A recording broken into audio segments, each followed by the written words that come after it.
পদ্মার জন পাতালো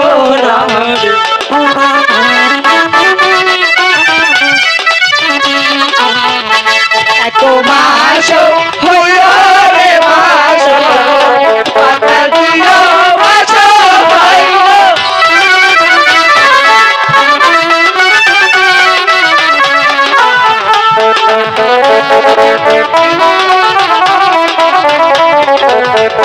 দুই মাস রে মাস পদ্মার দুই মাস হইল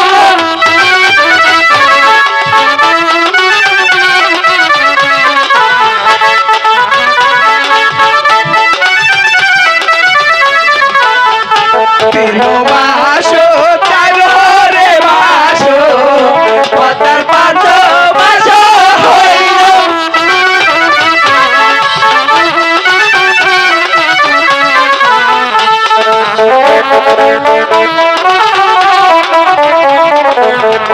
পাঁচ মাস ছয় রে মাস পদ্মার সাত মাস হইল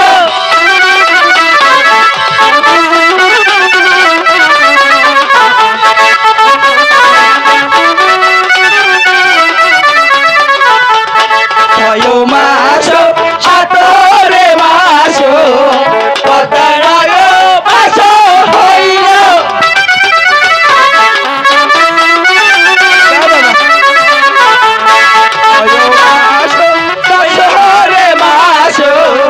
পদ্মার দশ মাস হইল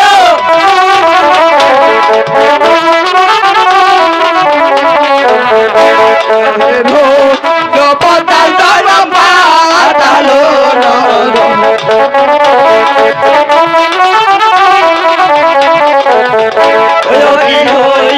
পদ্মার দশ পাতালো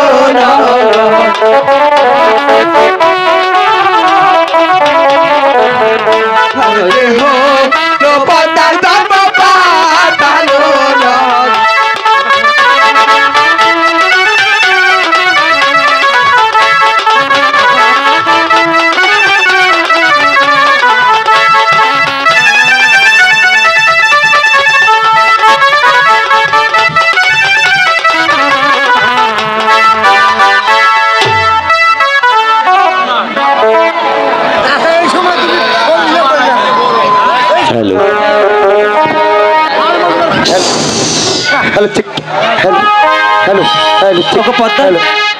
মাসি ওকে পদ্মা মাসি তুমি আমাকে আমি এমন এক দেশে নিয়ে যাব তুমি ওইখান থেকে আর কখনো আসতে যাবে না কি বলছো মাসি হ্যাঁ পদ্মা আমাকে এমন এক দেশে নিয়ে যাবে চলো মাসি ঠিক আছে পদ্মা আসো না তুমি আসো না পদ্মা একটু মাসি ওকে পদ্মা দেখো না যে তুমি নিয়ে আসলে মাসি এই পৃথিবীটা কেমন দেখতে পদ্মা খুব সুন্দর মাসি ওকে পদ্মা বলো মাসি তুমি কি এখানে থাকতে চাও হ্যাঁ মাসি তুমি যদি থাকো তাহলে আমিও থাকবো মাসি ঠিক আছে পদ্মা তুমি কি জানো এখানে থাকলে তুমি কার সন্ধান পাবে কার সন্ধান পাবো মাসি ওগো পদ্মা এখানে যদি তুমি থাকো তাহলে যে তুমি তোমার দেবের দেব মহাদেব পিতার সন্ধান পাবে কি বলছেন মাসি হ্যাঁ পদ্মা দেবের দেব মহাদেব শিব ঠাকুর সে আমার পিতা হয় হ্যাঁ পদ্মা তাহলে কি আমি পাবো আমার পিতাকে ওগো পদ্মা তুমি যদি এই রাস্তার মাঝখানে দাঁড়িয়ে থাকো হ্যাঁ সেই দেবের দেব মহাদেব হাতে একখানা ত্রিশূল গলায় একখানা সাপ আর মাথায় একখানা চাঁদ সেটাই হলো তোমার পিতা ঠিক আছে মাসি ওগো পদ্মা দেখো না ওই গাছের ডালে দুটি পাখি কেমন করে খেলা করছে ওই দেখো তাই তো দেখছি মাসি একটি ডালে দুটি পাখি কিচিরমিচির করে খেলা করছে মাসি ওই তো মাসি হ্যাঁ মাসি তাই না পদ্মা হ্যাঁ মাসি পাখিটা কিন্তু অনেক সুন্দর মাসি মাসি কি আমার মাসি যে আমাকে ছেড়ে চলে গেল কৈলাস হতে প্রতিদিন আমি এই রাস্তায় যাওয়া আসা করি কিন্তু কোনোদিন এই কমল মহলের মাঝে এমন আলোকিত দেখতে পাই না আজকের হঠাৎ এই কমল মিল আলোকিত হয়ে গেছে আমি হলাম দেবের দেব মহাদেব শিব ঠাকুর এই আলো কিসে হতে আসে তা না আমি একে যাবো না একই এ তো দেখতে পাচ্ছি একটি পরমা সুন্দরী তুমি বলো ভূতনা পেতনা মনীষী তিন ডাকের আগে জপ্তাতে আমি তোমাকে অভিশাপ দেব। আমি ভূত সাপের না, আমি যে শিব ঠাকুরের কন্যা, দেবের দেবে মহাদেবী শিব ঠাকুরের কন্যা, আমার নামে পদ্মা দেবী। একেই বলছো?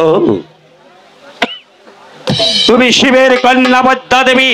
মিথ্যে বলার জায়গা পেলে না। আমার একটি মাত্র মেয়ে ছিল, তার নাম রেখেছিলাম লেতুতুমণি। তার মা তাকে অভিশাপ দিয়েছিল বলে সে লেতুতুমণি কাজ করে খায়, আর তুমি কিনা বলছো তুমি আমার মেয়ে? বলো তার বিবরণ। তুমি কেমন করে শিব ঠাকুরের কন্যা হলে? আমার মাসি আমাকে বলেছে আমার পিতার মাথায় আছে ইয়াবার জট, হাতে আছে একখানা ত্রিশাল, আর গলায় আছে একটাখানা সাপ। হ্যাঁ তো আমি, তবে তুমি কেমন করে আমার কন্যা? আমি যে আমার জন্ম যে আপনার মহামণিতে। আমার মনে হতে তোমার জন্ম? হ্যাঁ, মনে পড়ে গেছে। আমি অনেক দিন পূর্বেই পার্বতীকে সঙ্গে করে নিয়ে আমি চলে গেছিলাম সেই কৈলাস নগর। সেখান থেকে আসার পর আমার আসক্তি শক্তি যখন বেড়ে যায়, সেখান হতে আমার এক ফোঁটা মনি ফুটে পড়েই কমল বিলোর মাঝে। সত্যিকারে তুমি আমার কন্যা? এসো কন্যা, আর আমি তোমাকে এখানে রেখে যাব না। আমি তোমাকে নিয়ে আমি আমার সেই পঞ্চপুর শহরে চলে যাব। ঠিক আছে পিতা, তাই চলুন। ঠিক আছে, চলে সবার সঙ্গে।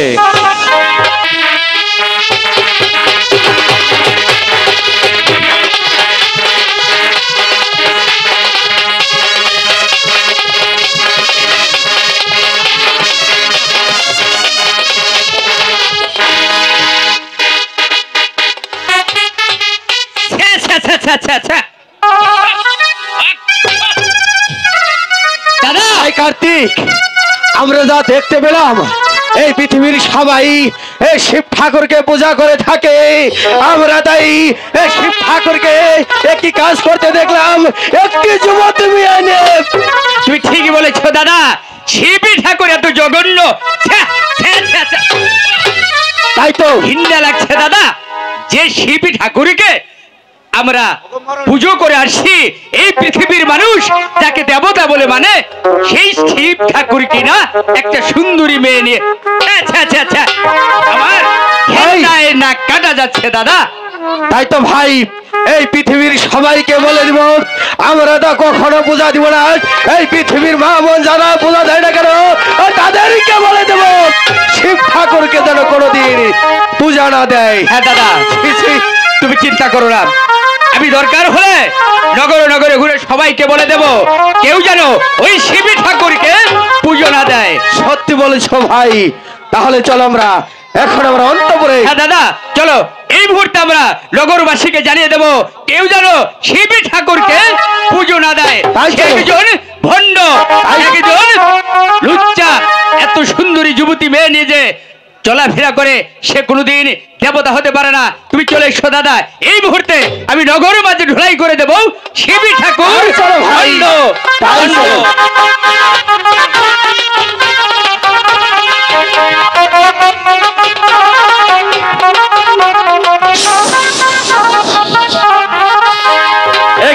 একই কন্যা, তুমি আমার পুষ্পরথ হতেই কেন এই জমিনের মাঝে লুটে পড়লে? বলো কন্যা, কি হয়েছে তোমার? তুমি কেন এই জমিনের মাঝে লুটে পড়লে? কেন এই লোকে যা বললো তাকে তুমি শুনলে না? শোনো মা, লোকের মুখের কথা তো আর ধরে রাখা যাবে না। লোকে যা বলছে তোমার আর আমার সম্বন্ধ না জেনে তারা তোমাকে দিয়ে আমাকে কলঙ্ক দিয়েছে। চলো মা, এবার আমরা চলে যাই। না না পিতা, আমি আপনার সঙ্গে যেতে পারবো না। শোনো মা বদ্দা, আমি 14 আনা পথ এসে গেছি, মাত্র বাকি আছে 2 আনা। আমি তোমাকে এই মুহূর্তে এখানে রেখে যেতে পারবো না। চলো তুমি আমার সঙ্গে। না। কেন কেন যাবে না তুমি আমার সঙ্গে? লোকের মুখে শুনলে না?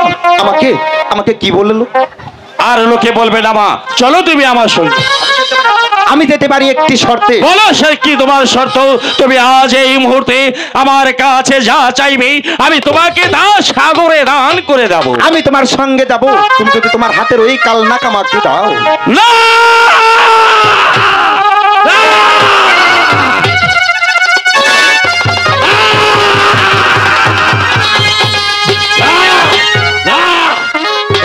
তুমি এই কাল্লাকে দায়িত্ববার চেনা কন্যা, তার চাইতে যদি তুমি ওই চন্দ্র সূর্যকে তুমি তোমার বাধ্য করতে চাও, আমি তোমাকে করে দিতে পারবো।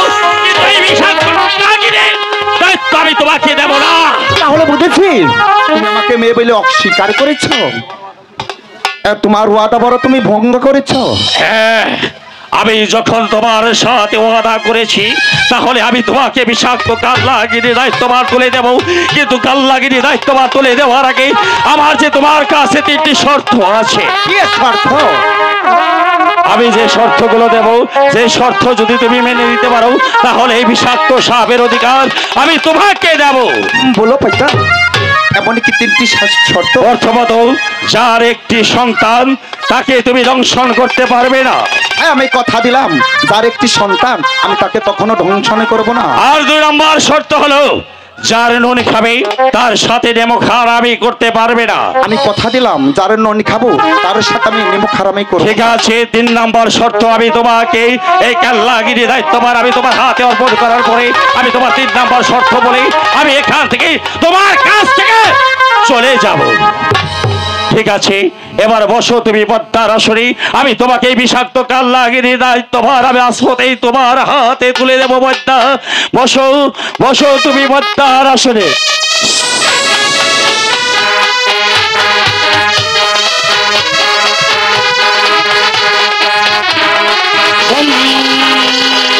ভোলানাথ, হরে হরে মোরারে মোরা মধুকরে বর গোপালে গোবিন্দ, যজ্ঞে নারায়ণ কৃষ্ণ বিষ্ণু মহেশ্বর, বম ভম ভোলানাথ, বম ভম ভোলানাথ, বম ভোলানাথ। বলো পিতা। আজ হতে আমি আমার এই অষ্টকোটি রাগের দায়িত্বভার আজ আমি তোমার হাতে তুলে দিয়ে গেলাম। তবে তোমাকে আরেকটি শর্ত দেওয়ার আমার মনে পড়ে গেছে। এবার তোমাকে আমি এই 3 নম্বর শর্ত দিয়ে আমি তোমার কাছে চলে যাব। শোনো শোনো পদ্মা, আমার এক ভক্ত আছে চম্পাইপুর শহরে, তার নাম হলো 4 সওদাগর। তুমি যতদিন পর্যন্ত ওই 4 সওদাগরের কাছ থেকে তুমি পুষ্পাঞ্জলি আদায় না করতে পারবে ততদিন তোমার ওই স্বর্গস্থানে আসন হবে না। আর তুমি যখন আমার কাছে চেয়েছো অষ্টকোটি রাগের দায়িত্বভার, তাই আমি তোমাকে দিয়েছি অষ্টকোটি রাগের দায়িত্বভার। তুমি আমার কাছে আশীর্বাদ চাওনি, আমি তোমাকে আশীর্বাদ করতে পারলাম না। তবে তুমি সাবধান করি না, সাবধান হয়ে যাও, সাবধান। রাখালগণ, তোরা আমাকে তিরস্কার করেছিলি, এবার তোদের জম মারছে রাখালগণ।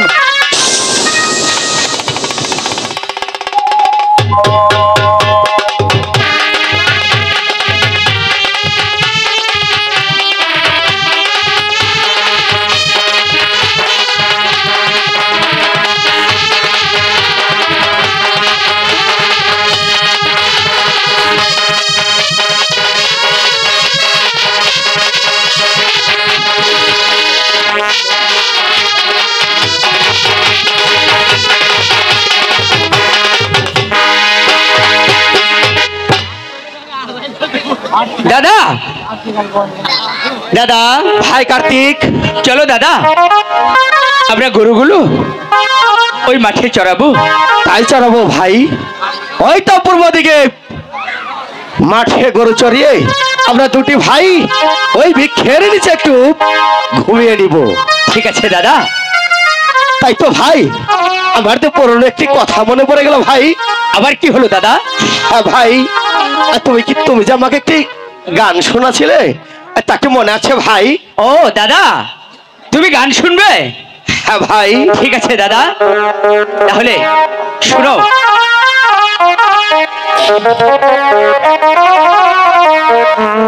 আমি তো গো রুরো রাখাল, মাঠে মাঠে থাকি, বাঁশরি বাজায়া গরু বাছু রাখি রে, আমি তো গো রুরো রাখাল রে।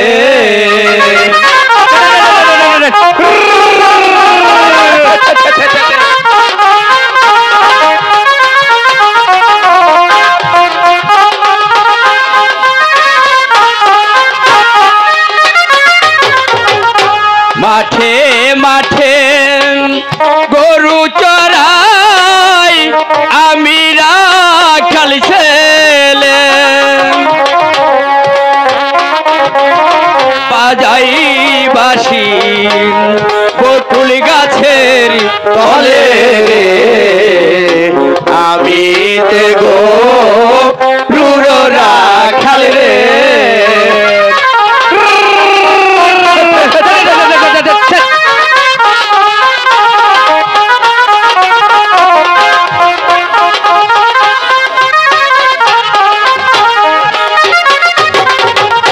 বাজাই আমি বাঁশের বাঁশি কান্দে আমার হিয়া বাঁশরি বাজাই মোরা গানটি জায়গা হিয়া রে আমি যে গরুর রাখালে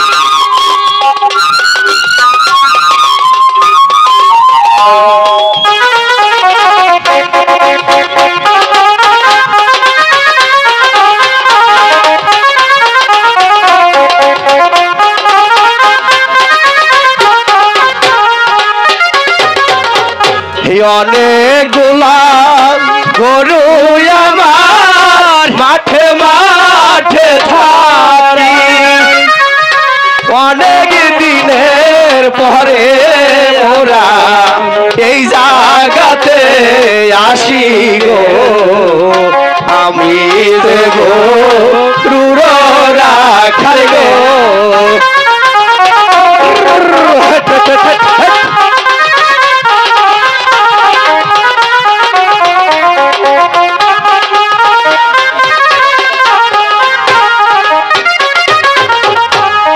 ভাই দাদা তাহলে যে আমরা মনের আনন্দে গান গাইলাম আর তাহলে যে আমার যে বড্ড ঘুম পাচ্ছে ভাই হ্যাঁ দাদা আমার শরীরটা ক্লান্ত লাগছে গরুগুলো যখন ওখানে ঘাস খাচ্ছে চলো দাদা আমরা এই বৃক্ষের নিচে একটু বিশ্রাম করে নেই ভাই আমার একটি কথা মনে হলো ভাই আবার কি হলো দাদা আমার কিন্তু ওই 4টা গরু সাদা কালো ওই 4টা গরু কিন্তু আমার ঠিক আছে দাদা তুমি বড় তুমি যা চাইবে তাই হবে কারণ আছে তুমি হলে দাদা আমি তো তোমাকে ঠকাতে পারি না আর ঠিক আছে ভাই আর তুমি যখন আমাকে 4টে দিয়েছো তাহলে দুজনে মিলে ঘুমিয়ে নিয়ে আসো ভাই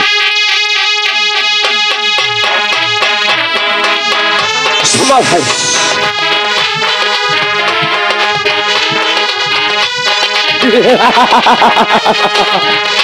এই তো রাখালে গণখানে গরু চড়িয়ে ঘুম পাচ্ছে তুই আমি এক্ষুনি যাবো ওই রাখালে গণ আমাকে পুরস্কারের গলে গাল মন্ডনে করেছে সাবেদারে রাখালে ডাল আর ছোটদের জাম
হলো দাদা আমার ভাই আমার সর্বজ্ঞ জ্বলে যাচ্ছে দাদা দাদা ভাই আমি আর সইতে পারছি না দাদা দাদা বলতে না বলতে কি হলো ভাই আর বুঝি আমাদের ভাইয়ের সঙ্গে আমাদের আর সাক্ষাৎ হলো না দাদা দাদা ভাই আমি যে আর সহ্য করতে পারছি না ভাই দাদা আমার বিষের যন্ত্রণা আমার সহ্য হচ্ছে না দাদা দাদা আমরা শেষবারের মতো আমার জন্মে দুঃখী বাকে একবারে ডেকে নেই দাদা ভাই আই গো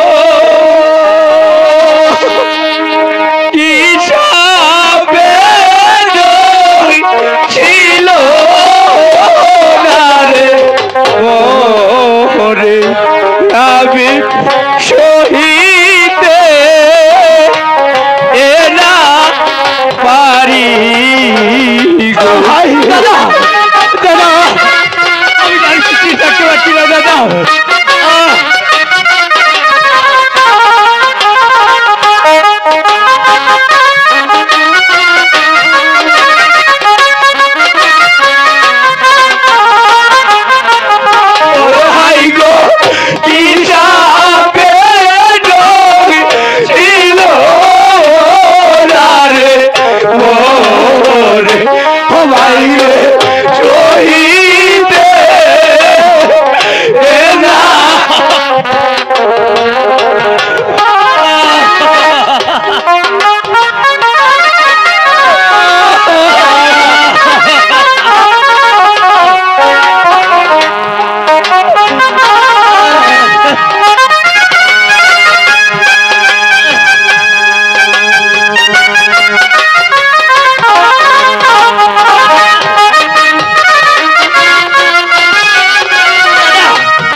সহ্য করতে পারছি না।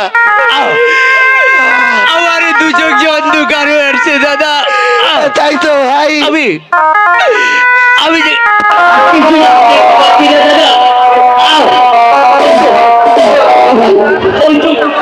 আমাকে সর্বত্র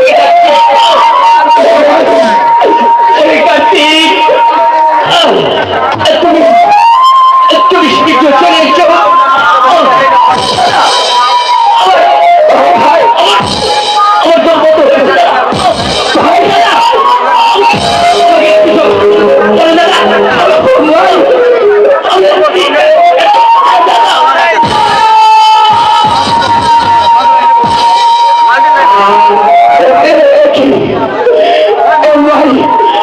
কথা বলতে বলতে যে ঘুমিয়ে পড়লো ভাই, কেন কথা বলছে না?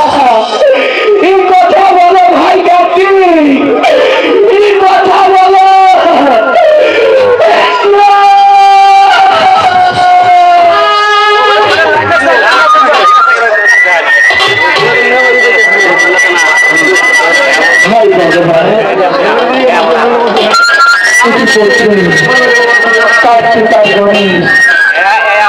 সেই সকালবেলা গরু চড়াতে তারা এখনো যে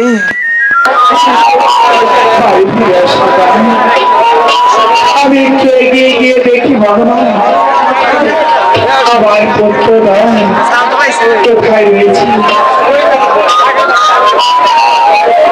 বাবা কার্তিক, বাবা গণেশ, তোরা কোথায় বাবা? আমি কি তাদের দেখতে পাচ্ছি না বাবা। আরে কার্তিক, ওই বাবা, তাদেরকে আমি দেখতে পাচ্ছি না বাবা।